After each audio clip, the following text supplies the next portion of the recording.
حضور صلی اللہ علیہ وسلم تشریف فرما ہے. ایک صحابی، ایک شخص ایمان میں داخل ہوا، حضور کی مجلس میں آتا ہے لیکن بہت غمگین رہتا ہے. حضور نے ایک دفعہ پوچھ لیا کیا بات ہے؟ کہا اللہ کے رسول قصور اور جرم ایسا ہوا ہے کہ وہ میں یاد کرتا ہوں تو مجھے رونا آتا ہے.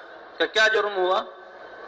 کہا میری بیوی حاملہ تھی اور ہماری عادت بیٹیوں کو زندہ قبر میں دفن کرنا، اس بری عادت کے ہم جو ہیں خوگر تھے. تو میں کہیں سفر میں گیا آیا تو میری بیوی کی گود میں بچہ.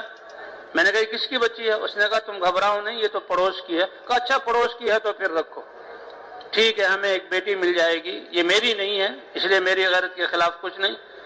کا بچی کو پالنا شروع کیا، وہ بھی اس کو یہ سمجھتے ہوئے کہ یہ بیٹی میری نہیں ہے، اور وہ اس نے بھی توجہ دی. بچی جب بڑی ہوئی اس کی ادائیں بھائیں تو باپ کے دل میں اس نے گھر کیا اور اس کو محبت ہو گئی. جب بڑی ہوئی تو باپ کی خدمت میں لگی اور ابا ابا کہتی تھی. جب کہا مجھے دھوکہ پڑ گیا، بیوی کو دھوکہ پڑ گیا کہ اب تو اس شخص کے دل میں اس کی اتنی ادائیں بھاگ گئی ہیں، محبت ہو گئی ہے، اگر میں سچ بتا بھی دوں تو اب یہ کچھ نہیں کرے گا. کہا اس کے بس یہ اس کی غلطی تھی وہ اس زندگی کی کہ اس نے کہا پتہ ہے یہ بچی کون ہے؟ کہا ہاں یہ فلاں کی. کہا نہیں یہ تمہاری بیٹی ہے. بس یہ سنا میرے اندر وہ درندگی جو جاہلیت کی وجہ سے تھی وہ آ گئی، وہ شیطنیت. ہاں تک کہ اس نے کہا یہ تمہاری اپنی بچی ہے. اور میں نے تدبیریں شروع کر دی اور تدبیریں شروع کر کے میں نے ایک پلان بنایا اور بیوی سے کہا تاکہ اس کو احساس نہ ہو کہ اس کو کپڑے پہناؤ، اس کے بال سنوارو اور اس کو تیار کرو. کہ کہاں؟ کہ میں اس کو اس کی پھوپھی سے فلاں علاقے میں ملانا جا رہا ہوں.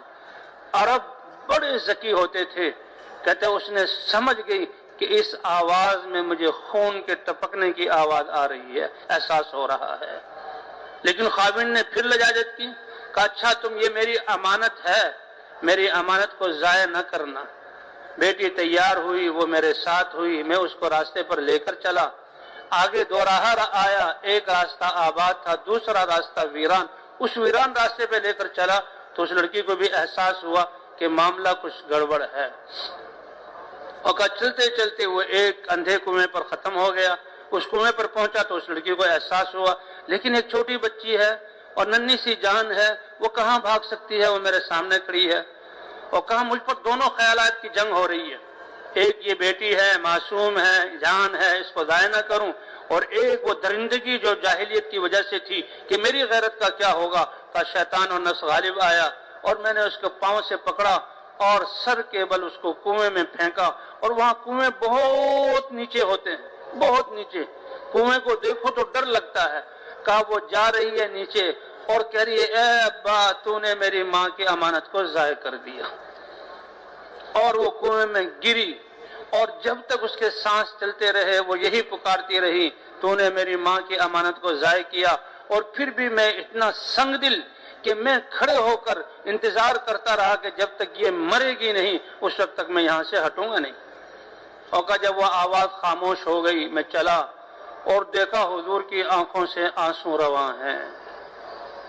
آج ایمان کے بعد اس کو اپنے اس ظلم کا احساس ہوا ہے، آج وہ اپنے اس ظلم پر نادم ہے، آج اللہ کے رسول کے سامنے روتے ہوئے اس کا اظہار کر رہا ہے. یہ ایمان دلاتا ہے کہ تم ظلم کر رہے ہو یا انصاف اخلاق والے ہو یا بد اخلاق. یہ ایمان اور دینی زندگی ہوگی، حضور صلی اللہ علیہ وسلم والی تعلیمات ہوں گی، کیونکہ اللہ اور اللہ کے رسول نے ساری چیزیں واضح کر دی.